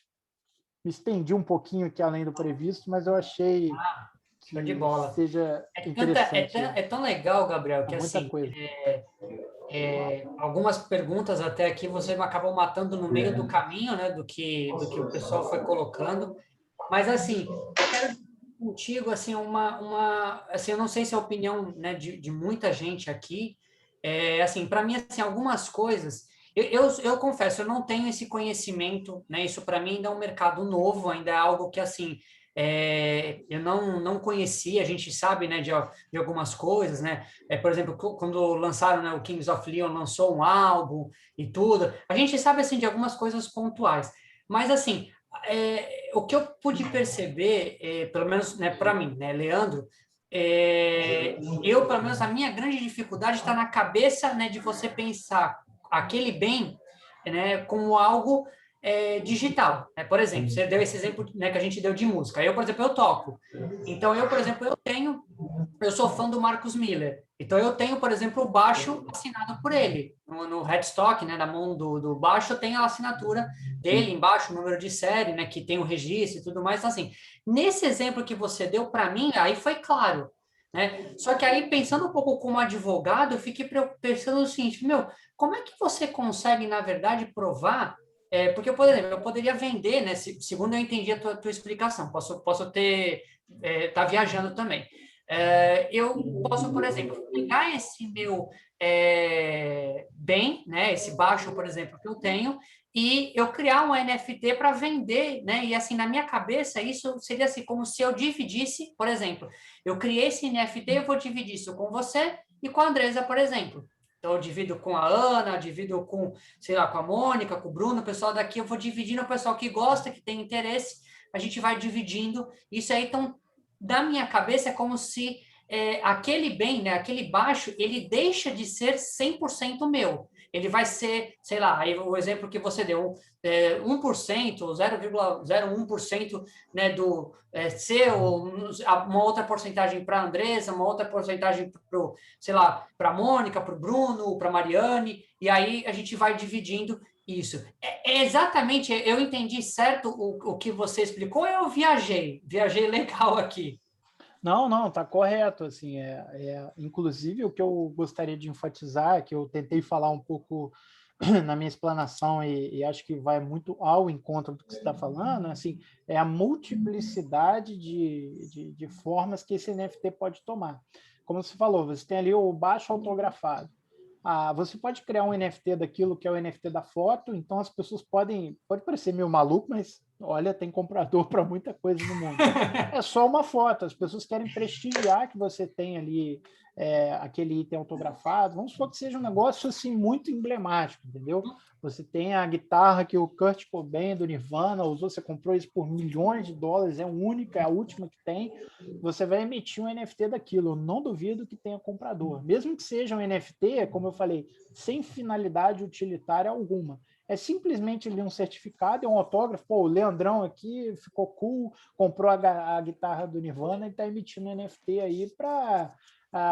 você pode emitir um NFT, todo o dinheiro que eu ganhar vai ser revertido para manter esse objeto aqui o seu bom estado, para ser exposto, etc. Essa é uma finalidade puramente ali subjetiva, às vezes até especulativa. Tá?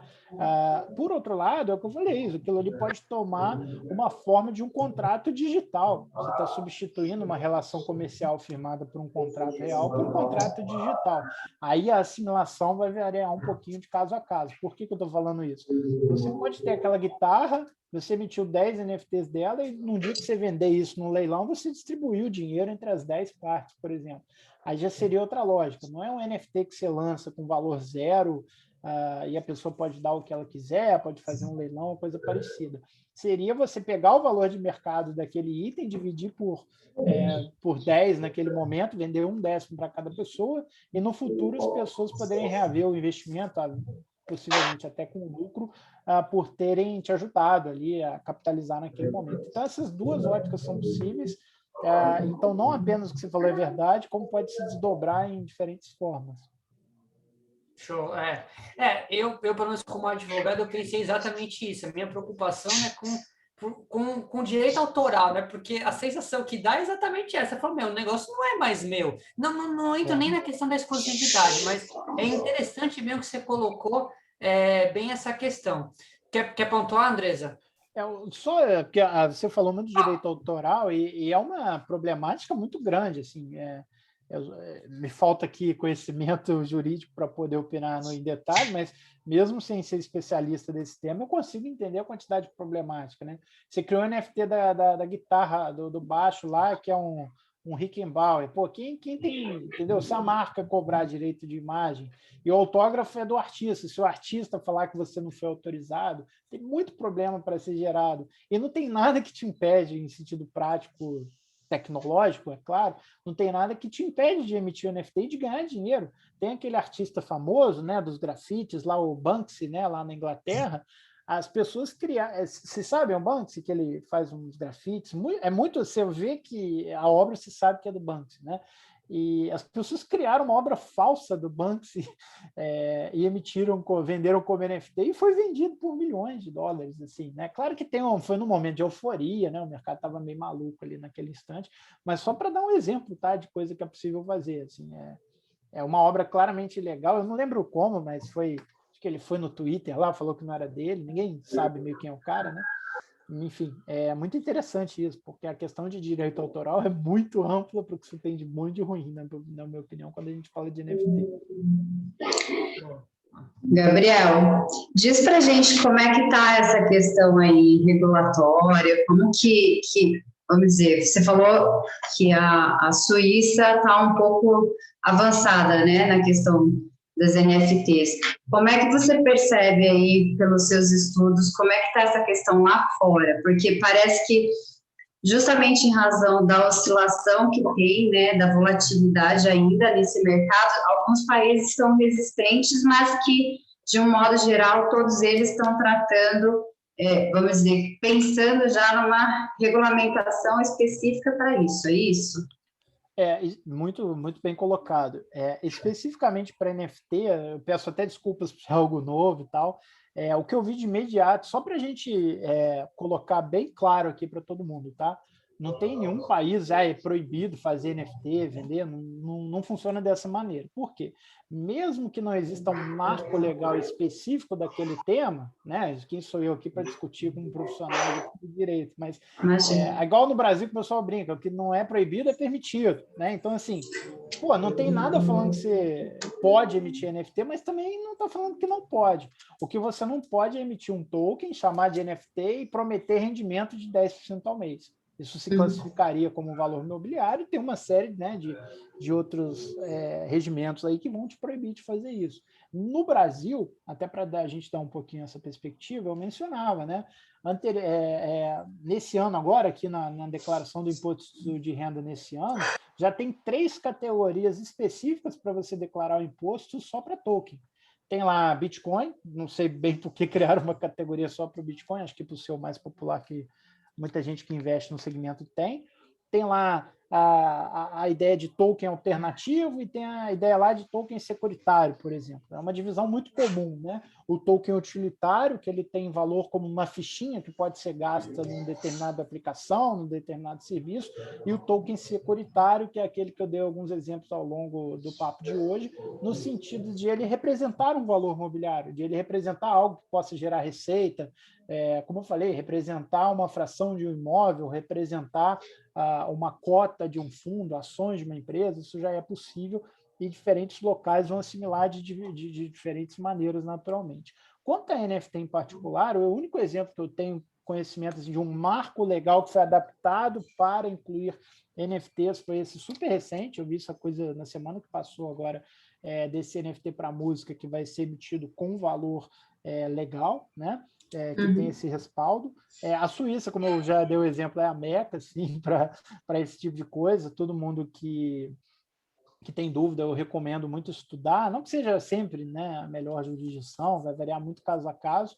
Alguns casos clássicos, eu falei também, acho que a Estônia tem uma simulação geral de muitos anos antes de blockchain, de governo digital, de novas tecnologias, inclusive o Skype que eu citei aqui foi criado na Estônia, enfim, um país que avançou muito lá desde a queda do muro, enfim, muito interessante que passou lá pelo país, e uma série de coisas já é possível, tá, de você incorporar. Então, é uma jurisdição, inclusive um grande amigo lá, o Edilson Osório, que foi criador do primeiro caso de uso não financeiro de blockchain do Brasil, que eu tenho notícia, o Original My.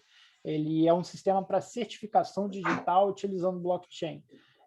Já teve, inclusive, ganho de causa aqui no Brasil para disputa por propriedade intelectual utilizando a plataforma dele. Quem é que tem um registro de precedência? Quem é que tem uma prova incontestável atribuída ao nome dele de direito de marca, por exemplo? Nesse caso, eram 2 sócios que brigaram a quem a marca pertence.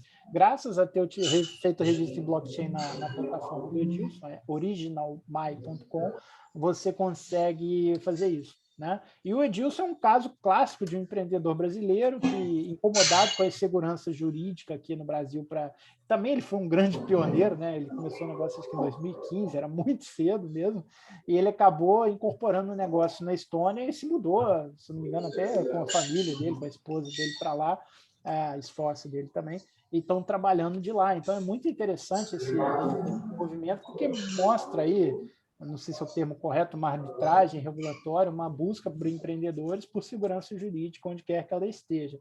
Além de Suíça, de Estônia, tem também Malta, né, que é aquela ilhota lá, muito bonita, por sinal, pelo que me dizem, nunca fui lá, mas Malta é bem interessante também, principalmente para casos de usos financeiros. E aí, para alguns casos de usos financeiros, algumas pessoas enxergam isso de uma forma meio pejorativa, eu não viria dessa forma, mas os ditos paraísos fiscais também, Ilhas Caimã, BVI, British Virgin Islands, que já são países com uma infraestrutura bancária de offshore bem forte, também abraçam alguns casos de uso financeiros. Tá? E só para desmistificar bastante, muita gente acha, pô, então é fácil lavar dinheiro com esse tipo de coisa, assim. Existe, quando você é um negócio de criptomoedas, de blockchain, você tem uma dificuldade bem maior, tá, do que uma empresa tradicional, mesmo nesses países, nessas jurisdições. Quando eu falo dificuldade, é uma burocracia, tá? Não é um impedimento, tá?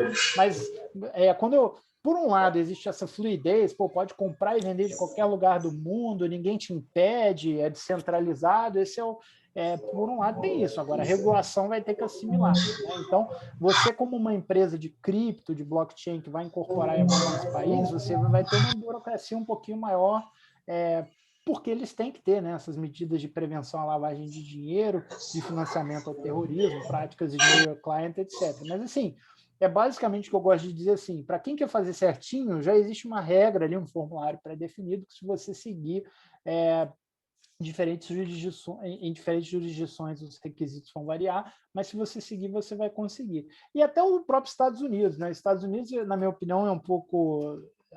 tem muito mito assim, né, sobre essa parte de criptoativos, de tokens e blockchain nos Estados Unidos. Por quê? Eu mesmo dei exemplo, né? A SEC, lá, a CVM americana, aplicou um monte de multa para quem faz as coisas de forma irregular. Né? Até outro dia eu tinha coletado esse dado, imagino que não tinha no relatório do ano passado, imagino que não tenha mudado muito.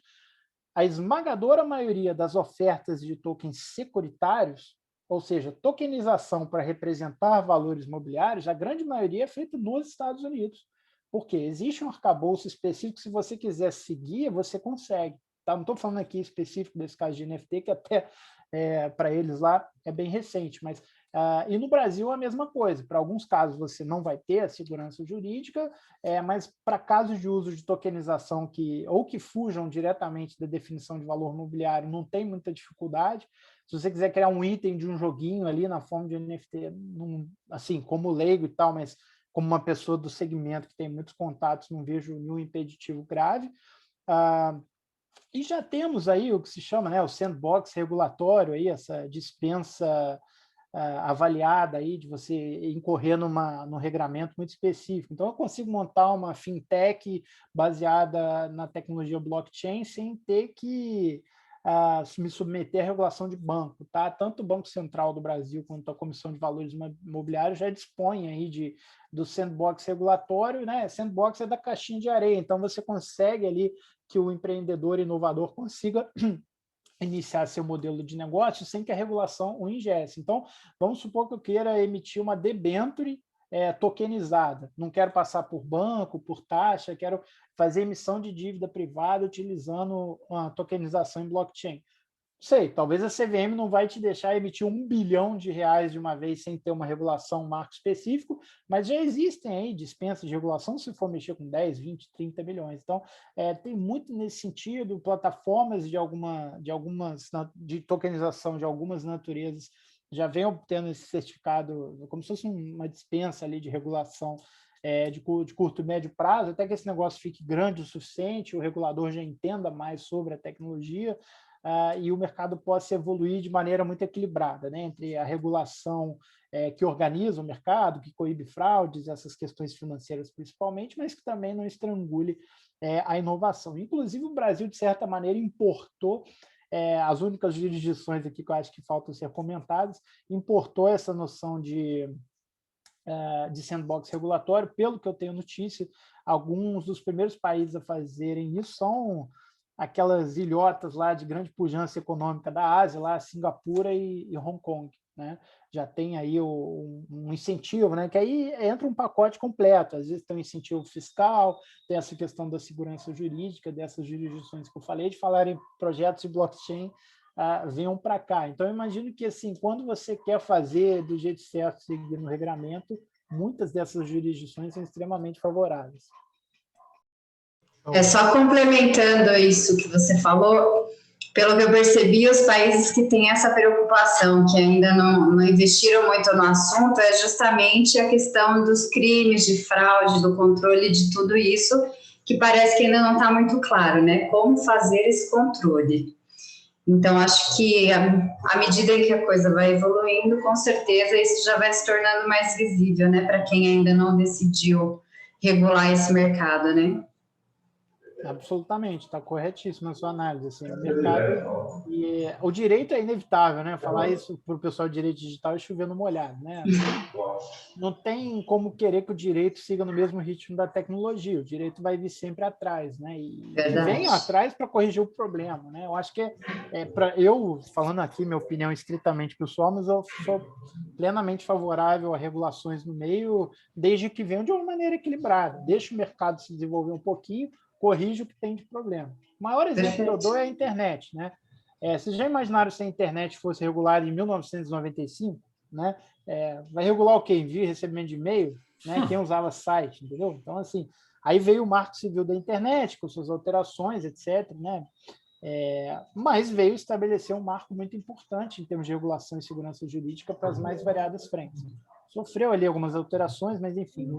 Então é um pouco isso, é diferente regular a blockchain hoje aqui, que é 1995 da internet, tem gente que não gosta aí dessa analogia, mas eu falo mais no sentido regulatório. Eu acho que o que existe hoje ainda é muito pequeno perto do que vai existir no futuro. Então, eu acho importante, mais do que somente a gente, um marco dos NFTs no Brasil. Eu não consigo enxergar muito isso, mas eu acho legal esses movimentos de sandbox regulatório, de dispensa de regulação, esses movimentos que criam ali regimentos, mesmo que não sejam marcos assim, regulatórios específicos, até que o mercado vá amadurecendo e ganhe realmente uma escala que justifique uma regulação específica e, principalmente, o conhecimento do regulador bem profundo ali sobre a matéria, né? Assim como criptomoedas ali, os mais tipo Bitcoin e afins, já tem uma assimilação sobre diversos pontos, né? Tanto como CVM, Receita Federal, Banco Central, todos esses entes já entendem com muita clareza, já tratam do tema, que eu tenho notícia há coisa de 7 anos, né? Acho que o mesmo vai começar a acontecer em breve com NFTs e afins. Perfeito. Leandro tem 2 perguntas dos nossos participantes. Gabriel, vamos só combinar o seguinte, eu tenho 2 perguntas só no chat, pedir só porque a gente já estourou o tempo, né?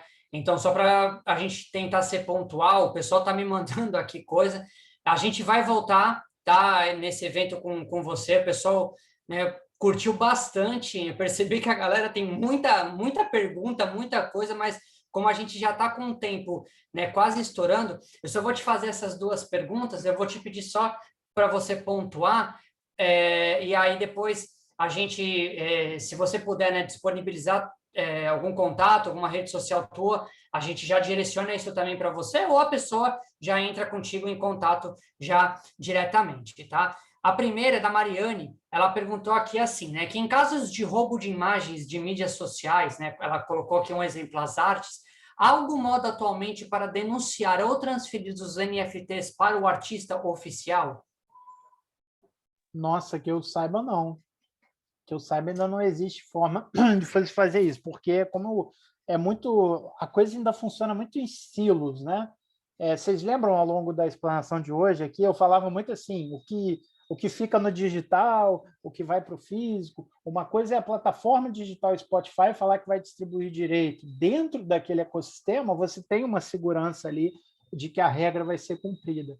Agora, a internet, os meios digitais são meio que um velho oeste, no sentido assim, para você ter o controle micro ali de como é feito, é muito difícil. Eu, pessoalmente, não sei se me falta um olhar aí mais apurado para outras questões, eu só consigo ver isso sendo resolvido pelo direito mesmo, porque talvez do ponto de vista tecnológico, mas daqui a alguns anos. Você precisaria de uma inteligência artificial muito esperta para sair vendo isso em tudo que é canto. Você tem grandes provedores, tipo o Google, né? Como é que o Google consegue derrubar o conteúdo ali irregular, né? Isso você consegue. O dia que grandes provedores também aderirem, essas grandes empresas de tecnologia, as grandes plataformas, né? O Google, o Facebook e todas as outras, o WhatsApp aí, do Instagram, etc., do grupo do Facebook, quando essas plataformas, essas aplicações começarem a assimilar, seria possível. Assim, de maneira unilateral, eu vi ali uma fraude cometida com a minha imagem, um uso ilegal, irregular, você não tem muito o que fazer. No futuro, eu acho que seja por meio da assimilação legal das instituições do direito tradicional, como por meio da integração dessa tecnologia de verificação ali do uso em plataformas, aí seria possível. Né? Eu acho que a gente ainda está um pouquinho distante dessa realidade, porque eu não consigo ver grandes empresas aderindo a isso sem ter a segurança jurídica. Então, o caminho que eu vejo, eu não acho que o Google vai derrubar uma imagem se o detentor do NFT pedir, entendeu? Que você postar lá, entendeu? Enquanto a legislação não proteger ambas as partes, né, no fim do dia. Então, por isso que eu acho que é mais uma questão legal do que tecnológica, na minha opinião. Tá. Não, mas o que você bem pontuou, a gente ainda vai caminhar muito ainda nessa questão. A última do Roger, eu só não sei se tá nesse sentido que ele colocou, né? Mas pelo que eu entendi, é mais por uma questão, né, jurídica. Então, não sei, de repente, Gabriel, se você já soube de algo, né, nesse sentido. Ele colocou, né, que é como incluir cláusulas e previsões comentadas no NFT. Isso é feito na criação.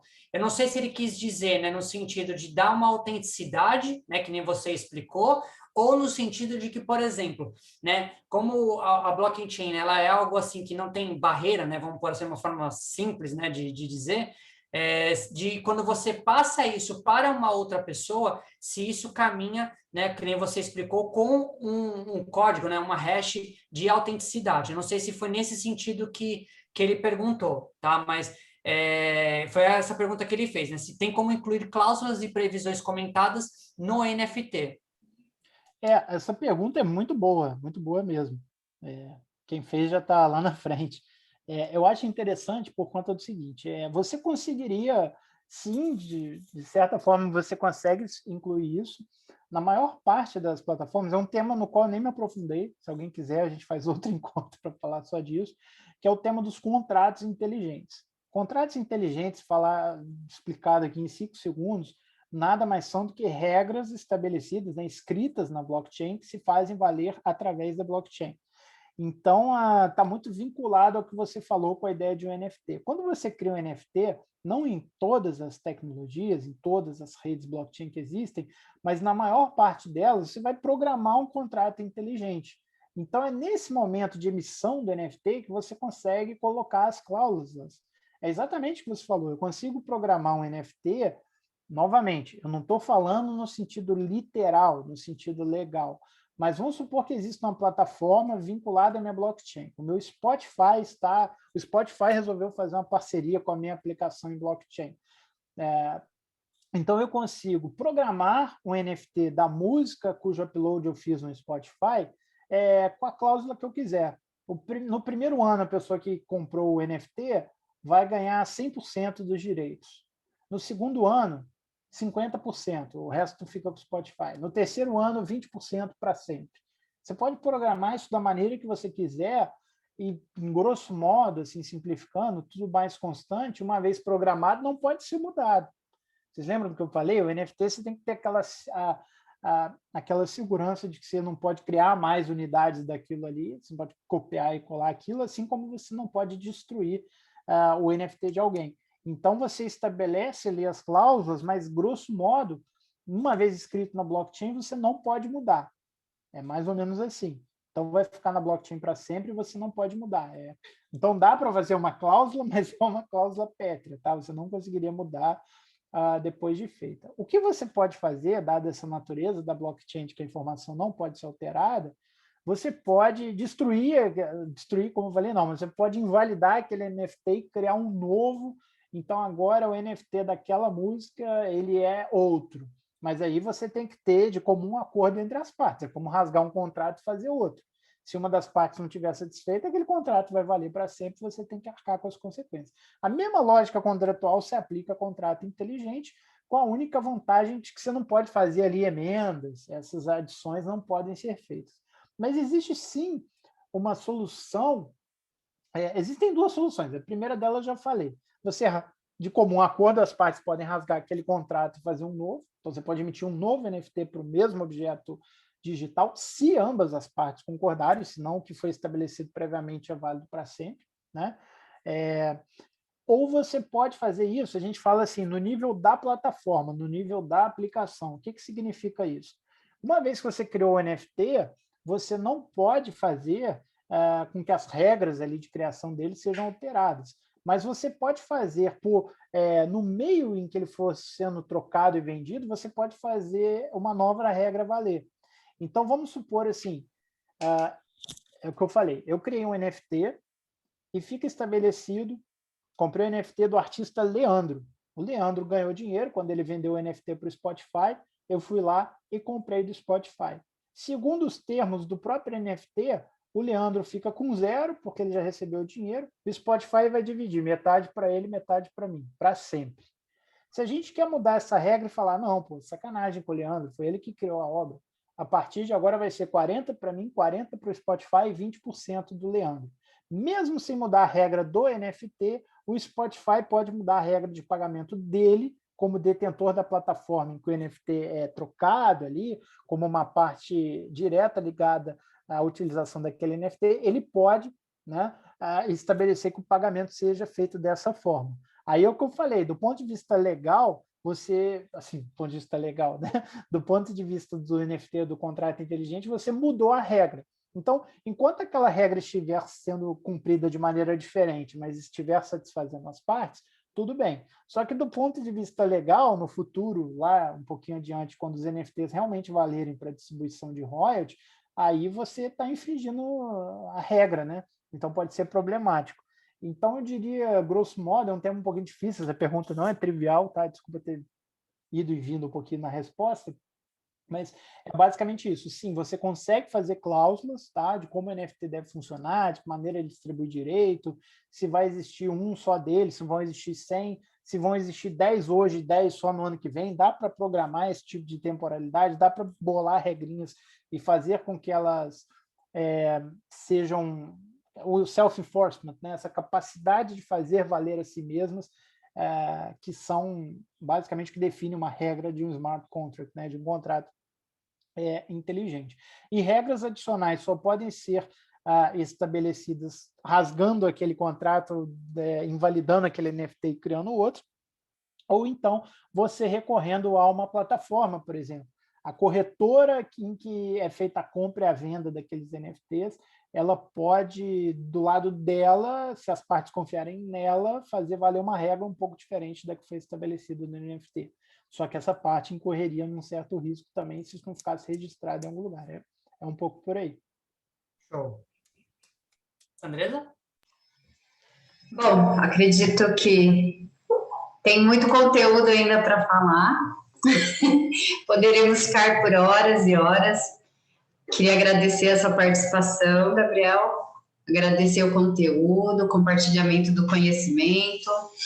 Foi bem didático, acredito que para nós que não somos do mundo da tecnologia foi totalmente compreensível tudo que foi explanado aqui.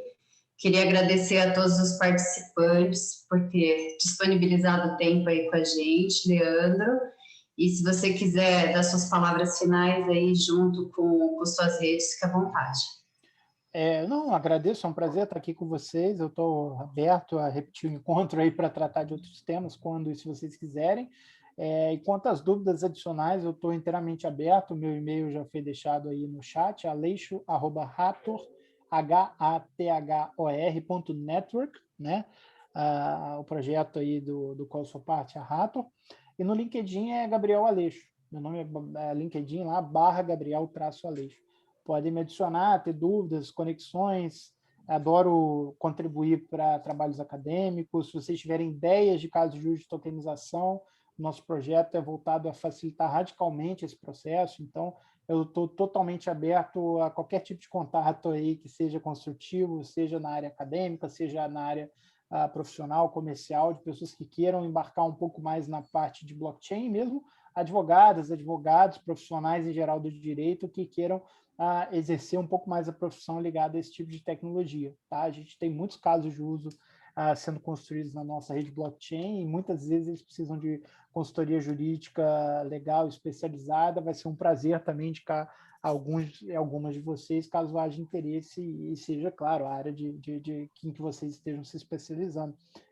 Acho muito promissora para o direito também, sou um pouco suspeito, mas eu falo por uma pessoa que não diretamente já foi o caso, hoje um pouco menos, mas é uma demanda enorme assim, para advogados que saibam de criptoativos, de blockchain, que eu vejo surgindo de projetos que precisam desse tipo de assessoramento. Todos os dias surge alguém. Então, uma área promissora, estudem e tenham novos encontros com novas pessoas aqui sobre o tema. O Courtney, que está aqui, também sabe muito. Fiquem à vontade para convidá-lo. Perfeito. Um abraço. Obrigadão, pessoal. Gabriel. A gente já estourou o tempo, né? Então, te agradecer mesmo. Com certeza a gente vai repetir, porque o pessoal curtiu bastante e é muito tema, muita pergunta que vai surgindo, ideias vão vindo, né? Isso que eu acho legal, né, do debate, que a gente vai trazendo ideias novas. Então, eu queria agradecer a presença de todos. Deixar, então, aqui, quem não pôde, né, acompanhar até o final, ele vai ficar disponibilizado no nosso canal no YouTube, tá? Então, depois a gente disponibiliza aí para vocês. Então, quem não pôde acompanhar, fiquem ligados também, né? Se inscrevam lá no nosso canal, sigam nas nossas redes sociais para a gente poder sempre estar divulgando, né, esses eventos que a gente vai estar realizando, né, dos comitês.